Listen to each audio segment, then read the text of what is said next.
अनिल भारद्वाज जी हमारे साथ जुड़े हैं, कांग्रेस के बड़े नेता हैं, दिल्ली कांग्रेस के। अनिल जी, आरटीआई जब आया था तो लगा कि अब सब कुछ ट्रांसपेरेंट हो जाएगा, और जब हम अरविंद केजरीवाल जी का जिक्र करते हैं, सुंदर नगरी में वो रहते हैं, झुग्गिया बना के, मैंने शुरू में जिक्र किया, और एक एंग्री यंग मैन की छवि, और जो सब मतलब आप ये मानिए कि हर एक जनता के लिए आवाज उठाने वाला, ये आरोप आप लोग कैसे लगा रहे हैं? आपके पास क्या आधार हैं कि जवाब नहीं देती दिल्ली की सरकार आरटीआई के तहत भी अगर जवाब मांगे जाएं तो? जीनत जी, ये आज मैं कह सकता हूं कि आरटीआई दिवस है। आज के ही दिन 12 अक्टूबर 2005 को हमारी यूपीए सरकार ने आरटीआई इंट्रोड्यूस की थी, एक्ट लाए थे, और तब निश्चित तौर पे श्रीमान केजरीवाल जी एक आरटीआई एक्टिविस्ट थे, इनको अवार्ड भी मिले, और ये कहते थे कि मैं आरटीआई के माध्यम से, इनकी एनजीओ थी परिवर्तन, मैं लोगों को न्याय दिलाता हूँ। जब सरकार में जाने से पहले एक पार्टी बनाई, आप पार्टी, जिसने ये कहा इनके नेतृत्व में कि हम लोगों को जन लोकपाल लाएंगे और आरटीआई को स्ट्रेंथन करेंगे तो हम ज्यादा जवाबदेही और पारदर्शी सरकार दिल्ली के लोगों को देंगे। इस पे एक 48 दिन की सरकार इन्होंने 49वें दिन गिरा के लोगों से अपने लिए वोट मांगे थे। जनता ने इनको जनमत के द्वारा सरकार दी, 2 बार दी दोबारा, लेकिन ना तो जन लोकपाल है। और आरटीआई में जो जवाब है, हम ये पूछना चाहते हैं कि कोई ऐसी गोपनीय हो, संवेदनशील विषय हो जिस पर कोई डिपार्टमेंट जवाब ना देना चाहे तो उसको लिख देता है कि भाई ये सूचना गोपनीय है। लेकिन हम ये नहीं समझ पा रहे हैं कि पीडब्ल्यूडी, बिजली या डीएसआईडीसी या राजस्व, इसमें क्या गोपनीय है? क्यों नहीं आरटीआई का जवाब दे रहे? मैं 22 अगर आंकड़ा दूं आपको जी, तो 2589 लोगों की आरटीआई रिजेक्ट की गई है। क्यों?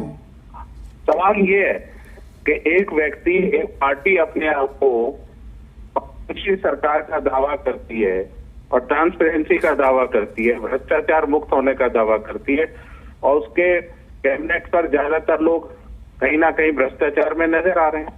आपने 2000 कोरोना के दौरान 2019-20 में आपने बताया लोगों को कि शराब की नीति पे काम हो रहा है, और कौन सी शराब नीति?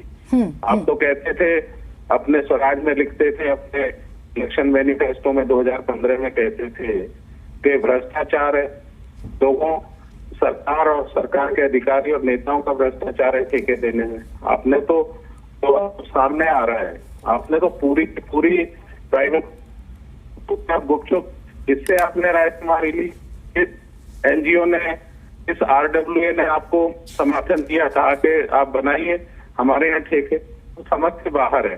तो मैं कह सकता हूँ कि जिस तरीके से आरटीआई को इन्होंने स्लो किया, आरटीआई के जवाब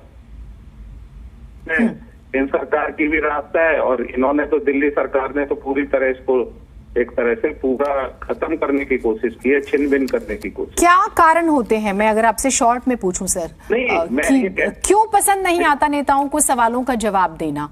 खास तौर से विपक्ष में रहते हुए तो बहुत आवाज बुलंद करते हैं। मेरे पास यहाँ पर कई एग्जाम्पल्स हैं। अभी तक उनके 2000 के बाद जब वो चर्चा में आते हैं, और अब जब सत्ता में है, अब नौकरियों का भी जिक्र हुआ। आरटीआई से ही इंफॉर्मेशन निकलती है कि 400 से ज्यादा तो नौकरियां नहीं, 406 नौकरियां दी गई 21 सितंबर 2021 तक। बीजेपी इस पर सवाल उठाती है, कांग्रेस सवाल उठाती है। तो ये मेरा जो मूल सवाल है कि क्यों बचते हैं नेता, पारदर्शिता क्यों बर्दाश्त नहीं होती? नहीं, सवाल है कि जो पार्टी और जिसका नेतृत्व करने वाला आदमी खुद आरटीआई का एक्टिविस्ट कहकर कि मैं उसके माध्यम से लोगों के लिए न्याय मांगता हूं, और सरकार में अगर हम आएंगे तो सरकार में हम और जोर से और जिम्मेदारी से एक जवाबदेह सरकार, शासन प्रशासन दिल्ली को देंगे, पारदर्शी देंगे। लेकिन आप होता क्या है? होता यह है कि सारे पे एक पर्दा डालने की कोशिश है। जो कहते थे जन लोकपाल लाएंगे, वो भी कहीं ना कहीं आरटीआई से जुड़ सकती है चीज। आपने तो 1.5-2 साल तो दिल्ली को लोकायुक्त नहीं छोड़ा, जन लोकपाल तो ढूंढ रहे हैं कौन सा ऑफिस है जन लोकपाल का। आरटीआई को आपने ये रास्ता ले लिया कि स्लो कर दिया, और लोगों के जवाब नहीं देते। मैं आपसे जिम्मेदारी से कह रहा हूं कि आंकड़े कह रहे हैं 2020 और 21 के दौरान 2589 आरटीआई को आपने वापस कर दिया जवाब देने से। क्यों? यही तो तरीका है अपने भ्रष्टाचार पे पर्दा डालने का। जब लोगों ने उसके लिए जवाबदेही मांगी, जब लोगों ने पूछा ऐसा क्यों है, किस तरह, आपने उसकी जवाब नहीं दी। क्योंकि आप तो ये कहते थे 500 हम स्कूल नए खोलेंगे, 20 नए कॉलेज खोलेंगे। आरटीआई कहती है एक भी नया कॉलेज नहीं खुला, एक भी नई यूनिवर्सिटी नहीं बन रही, ना निर्माणाधीन है। आरटीआई कहती है कि सिर्फ 4 स्कूल बने हैं। आरटीआई कहती है 38 हॉस्पिटल थे दिल्ली में जब कांग्रेस छोड़ के गई, आज भी 38 हैं, आपने एक नया हॉस्पिटल भी नहीं बनाया। ये जवाब आरटीआई से आते हैं तो वो सत्यापित है, उस पे आपको जवाब तो एक छोटा सा सवाल मैं आपसे और ले लेती हूँ सर। क्या फिर आप लोग जिस बुलंद आवाज से अरविंद केजरीवाल जी सवाल उठाते थे या उनकी पूरी टीम उठाती थी, क्या विपक्ष इस वक्त जो दिल्ली में है वो कोई कैंपेन शुरू कर सकता है या सवाल उठा सकता है? देखिए, हमने सबसे पहले दिल्ली की सरकार ने लागू किया था आरटीआई को, और हमने उसमें, आप हमारा ट्रैक रिकॉर्ड देख लीजिए 2005 से, हमने हमारी सरकार के टाइम में सबको जवाब मिला है। लेकिन आज हालात क्या है, ये केजरीवाल जी भी मांगते थे उस समय जवाब, सबको जवाब मिला है। लेकिन आज हालात ये है कि आपने जितने वायदे किए हैं उनके आसपास नहीं है, बाहर जाकर प्रवासी मुख्यमंत्री हो गए हैं।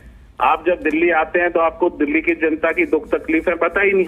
आप बाहर बड़ी बड़ी बातें करते हैं, आप कहते हैं बेरोजगारी भत्ता देंगे, दिल्ली में हमने 8-10 लाख नौकरियां दे दी। जब आरटीआई का जवाब आता है, आप अभी बता रहे थे 454 है।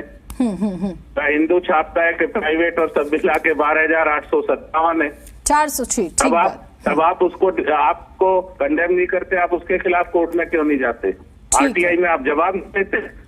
आरटीआई जब तक की ये मिली है तब तक की ये सूचना है, तब तक की ये सूचना है कि कोई नया कॉलेज निर्माणाधीन नहीं है, कोई यूनिवर्सिटी नहीं है। आपने तो 20 कॉलेज और यूनिवर्सिटी बनाने की बड़ी बड़ी बातें की थी। अब आप लोगों को जवाब कैसे दें?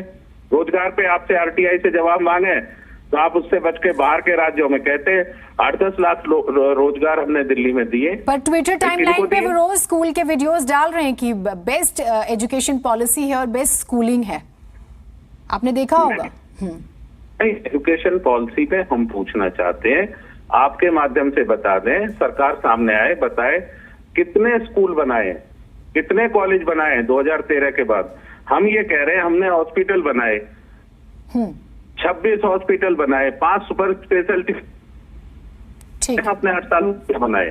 आप मोहल्ला क्लिनिक को वर्ड स्तर का मानते हैं तो क्या किसी मिनिस्टर ने कभी, किसी चीफ मिनिस्टर ने, आपके किसी बड़े पदाधिकारी ने क्या वहां कभी कराया है? उसका रिकॉर्ड बता दें। ठीक है, अगर वो वर्ड लेवल के वहां इलाज होता है तो बताएं तो सही भाई, आंकड़ों में बताएं ना जी। हम तो आरटीआई से पूछ लेते। ठीक है, छुपाते क्यों है? अनिल जी, बिल्कुल ये सवाल है जिनके जवाब जरूरी हो जाते हैं। आप हमारे साथ जुड़े सर, बहुत शुक्रिया। अनिल भारद्वाज जी हमारे साथ थे।